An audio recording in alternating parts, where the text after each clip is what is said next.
Olá, turma, bom dia, tudo bem? Professora Kátia Regina, do curso Ação.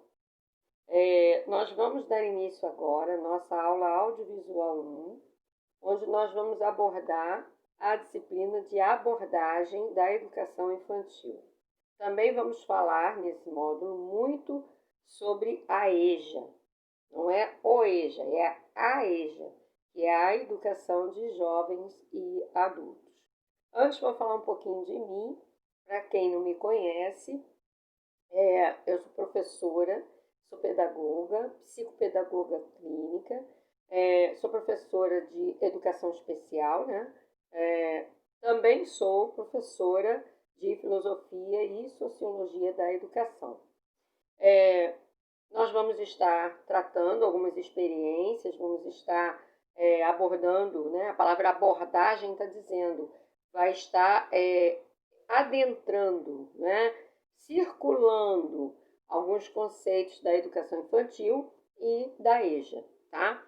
Eu amo muito este módulo porque ele dá oportunidade a pessoas que nunca tiveram tempo, né, de estudar. E aí a pessoa, depois de uma certa idade, volta à sala de aula. E a habilitação de vocês dá para dar aula para a EJA, né? Educação infantil e de 1º a 5º ano e também a modalidade de ensino conhecida como EJA. Então é importante que vocês, educadores, né, estejam bem a par das possibilidades e das oportunidades que esse módulo vai criar na formação de vocês, tá? É muito importante porque o nosso país, em escala mundial, ele está assim bem acentuado no índice de analfabetismos, né? Então, pessoas que são semi-analfabetas, que são conhecidos como analfabeto funcional e analfabeto total, né? Então, nós, quanto educadores, precisamos abraçar a ideia de também adotar o magistério para EJA, ok? Então, pessoal, eu quero que vocês saibam que todo profissional da educação, todo professor, né, que ama e respeita o seu trabalho, ele também faz o seu trabalho de casa. Então, hoje a nossa aula vai ser da apostila, material que está aí na plataforma, da página 1 à página 3. Teremos um vídeo complementar também, curtinho, acho que 7 minutinhos, e onde nós vamos estar falando também da história da EJA no Brasil. Muito fascinante, muito atraente e estimulador, principalmente para os profissionais que estão chegando agora à educação. Então, o meu trabalho de casa foi fazer alguns apontamentos da apostila, que eu chamo de resumo, né? E sugiro que aí na plataforma, conforme eu for colocando para debate, que vocês também possam ir fazendo as devidas anotações. Por quê? Porque essa minha abordagem da apostila vai marcar os pontos cruciais da nossa mensagem neste módulo. Então, para a nossa avaliação aí na plataforma, na 4ª aula, eu vou estar utilizando também alguns tópicos desses apontamentos que eu vou estar colocando aí para vocês, tá bom? Então, nada mais é tudo isso que está aqui do que um pequeno e breve resumo da apostila de vocês, da página 1 à página 3, ok? Para ficar tudo ajustadinho, tudo certinho. Também eu gosto muito que o meu aluno participe nos debates aí. Nós vamos colocar os tópicos e eu vou pedir, em algumas situações, que vocês comentem o que vocês entenderam de determinado parágrafo. Isso faz com que a gente troque experiências e tire todas as dúvidas, ok? Não é porque a prova é na plataforma, que vocês vão ter o material em mãos para consultar, que a gente não vai estar abordando conceitos mais aprofundados também, ok? Então é isso. Então nós vamos lá na apostila, página 1 até a página 3. Vamos começar então. Essa reflexão, essa breve reflexão que tem aí logo na primeira página, vem falando da importância e e da dificuldade das pessoas de permanecerem em sala de aula na EJA, né? Elas começam e há um certo desânimo e causa evasão escolar. E aí vocês vão ver como nós podemos rever isto quanto educadores, o que nós podemos fazer para estimular, para cativar, para que esse aluno permaneça e conclua o seu projeto de vida, né? Muitas das vezes ele é desafiador, porque a vida ela tem desafios, né? E aí aquela aluna sua está lá gestante, aí ela vai, tem o neném, não volta mais, ou a pessoa que está lá, já tem uma certa idade, adoece por conta do envelhecimento, não é natural, e aí não volta mais, enfim. É uma série de questões que nós, quanto educadores, podemos e devemos ajudar, tá bom? De todas as maneiras possíveis e cabíveis à educação. Então vamos lá. Vou jogar um pouquinho essa florzinha para cá, então vamos lá. Primeiro tópico. A EJA, que é a Educação de Jovens e Adultos, tem como objetivo corrigir questões sociais como exclusão e exploração da população por falta de conhecimentos e que também podem causar a marginalização. Não podemos apenas apontar a marginalização, a exploração e a exclusão. Nós temos que mostrar oportunidades, caminhos para que esses jovens e até adultos que não conseguiram se colocar devidamente no mercado de trabalho possam rever as suas vidas, né? Possam rever a sua cidadania através da educação, através do conhecimento. Muitos não têm nem como se defender. Por quê? Porque não conhece a lei, não conhece seus direitos, não conhece seus deveres, estão ali como muitos são analfabetos e aí são explorados mesmo pela violência, pelo crime organizado e por pessoas, né, de má índole, que assim as colocam em situações de vulnerabilidade, né? Isso não é só na área criminal, não, a gente vê isso aí até no empresarial. Pessoas que não sabem os seus direitos e estão ali sendo exploradas economicamente, fisicamente e por aí vai. A história da EJA no Brasil, ela também está ligada ao educador Paulo Freire. Então, toda vez que você ouvir falar de EJA, você vai ouvir falar de Paulo Freire. Foi um grande educador, um grande político educacional, um homem de visão e que foi assim, como nós falamos com a outra turma, né, que nós tivemos a oportunidade presencial, que não é diferente do que a gente está fazendo aqui, de mostrar a criatividade deste educador, porque ele tinha uma visão de alfabetização relâmpago, né? E como se fosse um andar de bicicleta. Eu até comentei isso com as meninas.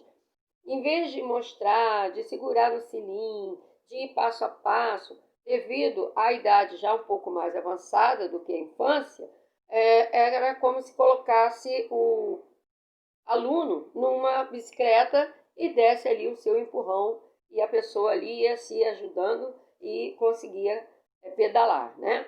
Isso quer dizer o quê? Que a metodologia para a EJA não é letramento, é palavração. Ou seja, em vez de ensinar o fonema letra a letra, ele ganhava tempo ensinando através da palavração.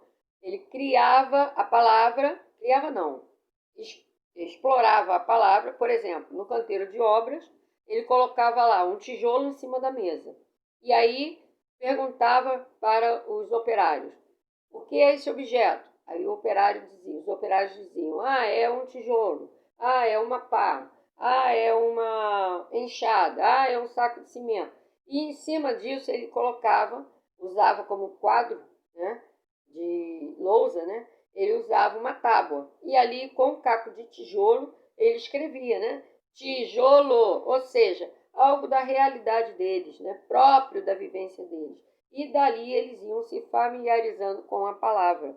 E já formando palavras, formava frases, e frases formava mini-textos, né? Isso após aprender a escrever o próprio nome. E trazia assim uma emoção muito linda, porque eles diziam que Agora nós não somos mais massa, como um trem lotado, como um caminhão de pau de arara, né? Mas nós somos povo. E povo tem cultura, povo tem tradição, povo tem escolha, povo tem autonomia. Isso é muito bonito, muito lindo de se ver, né? E acontecia realmente isso, porque lá em Angico, como diz a apostila de vocês, o povo, com 380 operários no canteiro de obra, em 46 horas aprenderam a ler e escrever, né? Com dificuldade, mas conseguiam ler e escrever. E isso foi, assim, uma metodologia relâmpago que veio só trazer novas práticas educacionais à política de educação no Brasil, tá? Então, Paulo Freire, em 1963, iniciou esse projeto aí de alfabetização na cidade, um povoado, né, de Angico, lá no Rio Grande do Norte, né, mais próximo de Pernambuco, o qual sofreu perseguição durante o golpe militar de 1964, porque o projeto ele repercutiu tanto que os políticos da época, que eram militares, acharam que ele estava fazendo um movimento político, né, somente, para que o povo, aprendendo a votar, se voltasse contra o governo. Então ele foi mal compreendido, mas não era essa a intenção, não era esse o objetivo principal de Paulo Freire. E com isso ele foi exilado. Ele foi para a África e lá continuou o seu projeto, também com muito sucesso. Muitos africanos aprenderam a ler em pouco tempo, né? E lá em Moçambique, em outros países como Nova Guiné e outros mais, falam a língua portuguesa, tá? Então vamos lá, o qual sofreu essa perseguição, como eu falei. 380 trabalhadores em curto período de tempo só no Brasil, tá? Lá na África, muito mais. Aí nós temos a educação freiriana, ou seja, que vem de Paulo Freire, está voltada para a conscientização de vencer o analfabetismo político, para se ler o mundo a partir da sua própria experiência, cultura, vivência, leitura de mundo e etc. Então, foi como eu falei, ele utilizava objetos próprios da vivência do aluno, até porque o aluno já tinha uma certa maturidade. E a partir daí ele alfabetizava, né? E essa metodologia traz para a gente, inclusive para as crianças, uma riqueza de detalhes maravilhoso, porque você pode utilizar um brinquedo, você pode utilizar um conto de história, você pode utilizar qualquer material lúdico para puxar, então, a alfabetização, tá bom? Então, também ele via muito a condição desses operários, né? Maltratados, oprimidos, porque não conheciam os seus direitos. E não tinham liberdade. A verdade era essa. Porque quando você é oprimido, você não tem direito de escolha. Você não consegue escolher o que é melhor para você.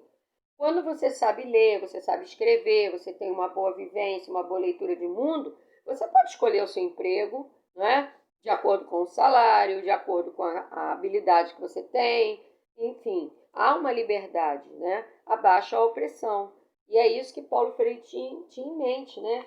As metodologias de ensino dele tinham isso em mente. Então, através da educação, surge a autonomia social. Olha que coisa boa, né?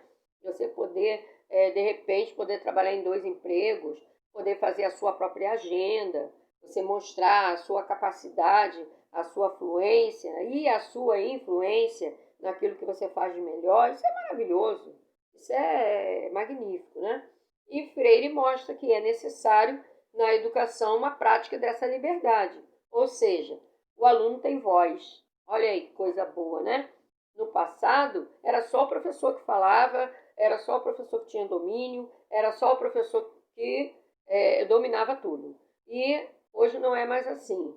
Claro, o professor precisa dominar o conceito, o conteúdo que está sendo tratado, abordado, experimentado, mas o aluno tem as vivências dele e é muito rico quando o aluno troca com o professor. A coisa anda, flui, que é uma beleza, né?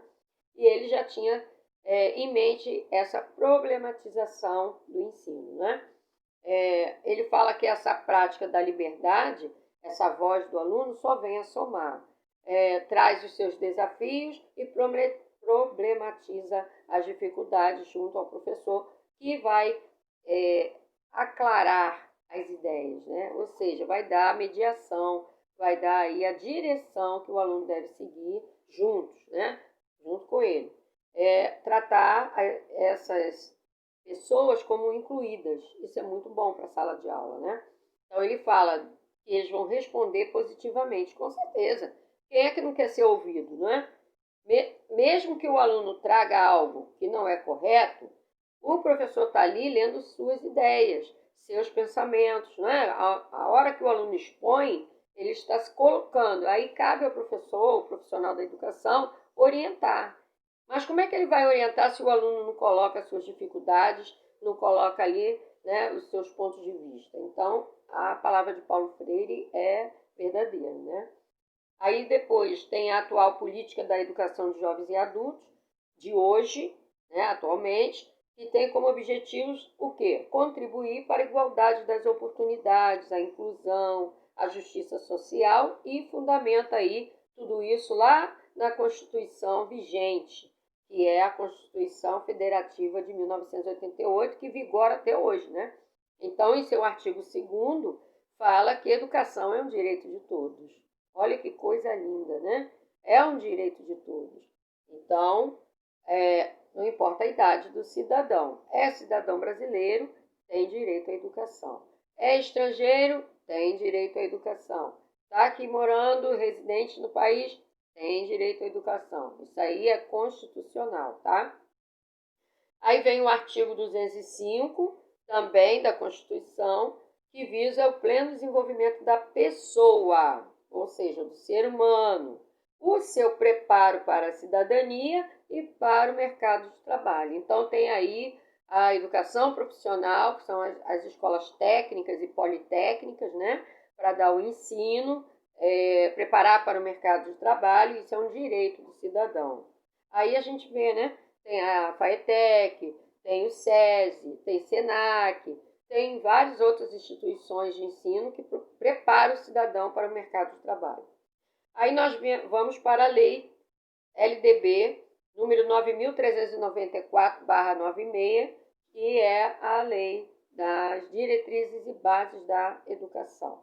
Então, em seu artigo 2º, fala sobre a EJA, que é o quê? Um esforçamento em prol da igualdade de acesso à educação como um bem social. Educação, conhecimento, saberes diversos é bem social, é um bem, é um capital intelectual, mas é um bem. Porque quem tem educação, quem tem conhecimento, conhece seus direitos, como eu já falei, tá? Aí tem o artigo 37 dessa mesma lei de diretrizes e bases da educação, que articula-se a educação profissional dos jovens e adultos em suas qualificações, oportunidades de conclusão da educação básica na sua formação. Qual é a educação básica? Da educação infantil ao ensino médio. Então, a educação básica é o básico do ser humano. Qual é? Da educação infantil, isso é importante, hein? Da educação infantil até o 3º ano do ensino médio, tá? Isso é educação básica. Depois vem ensino superior, pós-graduação, mestrado, doutorado, pós-doutorado, ok? Aí já não é básico. O educador da EJA deve destacar nos seus alunos a curiosidade pelo saber, transformando os obstáculos da aprendizagem em objetos de investigação e experiências. Ou seja, a apresentar o conceito, o conteúdo, trazendo sempre a curiosidade. Como é que isso é feito? Trazendo vídeos, trazendo objetos concretos. Por exemplo, você vai falar de cerâmica, de arquitetura, traz um objeto, mostra, deixa pegar, deixa segurar, deixa lembrar da história de vida deles, né?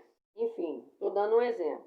Esse objeto de investigação é o próprio conceito, né? É o próprio conteúdo que está sendo tratado, abordado em qualquer área do conhecimento, né? Da educação. A relação também, professor-aluno, é fundamental para a conscientização, para a libertação, para o conhecimento, para a sua influência. Claro, gente, primeiro tem que cativar o aluno, né? Eu gosto muito do livro O Pequeno Príncipe, de Antoine-Exupéry, que foi escrito em 1940. ele fala justamente da relação do estímulo, da relação da cativação. O que é cativação? É você cativar, é você trazer para si aquele aluno, é você trazer confiança, né, para aquele aluno poder se abrir, poder caminhar com você, ficar livre para poder perguntar, não se colocar eu costumo dizer, num altar, né? Tem profissional que se coloca num altar. Isso não é só na educação, não. Em qualquer área do mercado.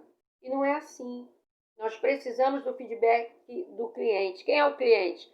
É o aluno, é o comprador, enfim, né? É aquele que se aproxima daquele tipo de serviço.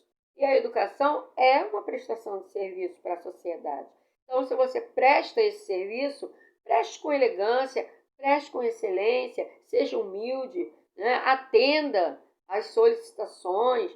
E na EJA é assim. Você precisa ouvir, você precisa emprestar o ouvido, você precisa descer, se é o caso, né? Entre aspas, descer. Se descer aí não é inferiorizando ninguém, mas ficar ao mesmo nível ali, né? Dando condições, confiança para que aquele aluno possa vir a você, de fato. Tem uma parte do filme Avatar, não sei, a maioria das pessoas já viram, que quando o personagem principal fala para a amada dele, né? Eu vejo você. Isso é lindo, porque nós precisamos ver o outro, não é? Não ver por ver como uma paisagem, mas ver, analisar, sentir, se colocar no lugar do outro. Isso é maravilhoso em qualquer relação, né? Aí Paulo Freire viu isso, ele viu o aluno, né? Então a influência do professor ela é fundamental, tá? Para a formação do aluno, porque ele é o mediador entre o conhecimento, né, e o próprio aluno. Então ele é a ponte, ele fica no meio, né? Ele não tem que ficar lá no altar, não é isso. Ele tem que ficar fazendo a mediação para que o conhecimento flua, não é isso? E seja devidamente absorvido pelo aluno.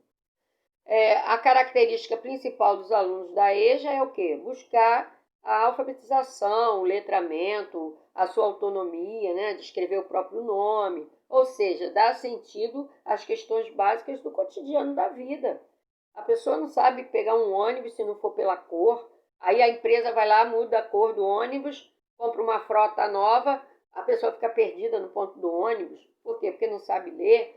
Chega numa feira, está lá os preços, não sabe se o troco está certo, dá o dinheiro inteiro. Então, enfim, são coisas de dificuldades do cotidiano da vida que esses indivíduos precisam de clareza. E quem vai dar a clareza é o conhecimento, tá? É luz para os caminhos, né? É luz, né?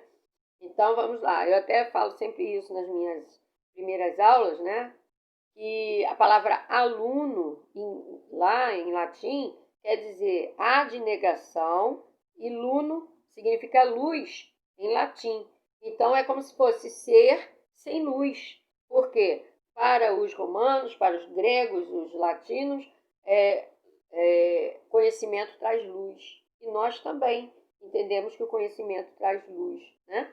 Porque quando você descobre como é que se faz alguma coisa, você fica iluminado. Você diz, é assim que se faz. Mas era tão fácil. E eu dava uma volta, né, para fazer isso. Até um bolo que você vai fazer. Se você fizer como alguém te ensinou, como a receita manda, tudo direitinho, sai um bolo maravilhoso. Aí você fala, que beleza, que delícia, né? Então, traz iluminação, tá? Isso é importante, hein, educador? É muito importante. Enfim, elevar a escolaridade dos alunos, né? É esse o objetivo da EJA, e significa também diminuir o abismo social e a desigualdade no mercado de trabalho. Às vezes a pessoa tem uma prática maravilhosa, né? É dedicado, não se atrasa, não falta, não chega, sempre chega cedo, é dedicado no que faz e vai lá ganha menos do que o outro que faz a mesma coisa que ele, mas porque apresentou lá um certificado, tem lá uma formação, ganha muito mais do que ele, né? E ele não tem acesso a esse conhecimento de direitos porque ele não tem a formação. Quer dizer, é realmente uma desigualdade social, né? É uma exploração social. E aí além de fazer valer aí a sua cidadania plena, que é o objetivo, né? A educação, ela trata a autonomia. Então, nós precisamos ser autônomos. Autônomos é saber entrar e sair, saber se governar, saber circular por todas as áreas da sociedade, tá? E nós finalizamos o nosso vídeo aula aqui. Vamos continuar aí na plataforma e vamos continuar trocando informações e conhecimentos. Eu gosto muito do que eu faço. Sugiro que vocês procurem aí na internet, né? A história, várias histórias. Eu vou colocar um vídeo, mas é pequenininho, é 7 minutos. Então, vocês podem procurar, tem muita coisa linda da história da EJA, ou a história de Paulo Freire. Tem vários vídeos aí no YouTube, um mais apaixonante do que o outro, e vocês vão se emocionar vendo as pessoas se descobrirem ao escreverem os seus próprios nomes, né? Eles se encontram. É muito lindo, né? Muito lindo mesmo. Então, eu incentivo muito que vocês assistam e participem aí com a gente no vídeo, ok? Aí na plataforma, desculpa. Tá bom? Fiquem com Deus, vamos em frente. Nós temos aí muita coisa para ver. Na apresentação do trabalho, eu vou estar aí colocando aí como vai ser. Vocês não vão precisar gravar vídeo, tá? Mas eu quero um trabalho de excelência. Vocês vão fazer um trabalho bonito, com imagens, com capa, tudo direitinho. Eu vou colocar aí o quadro de sorteio, tá bom? E o e-mail para onde vocês vão mandar o trabalhinho de vocês na quarta aula. Enquanto isso, vamos em frente, tá? Uma boa aula para todos nós. Abraço!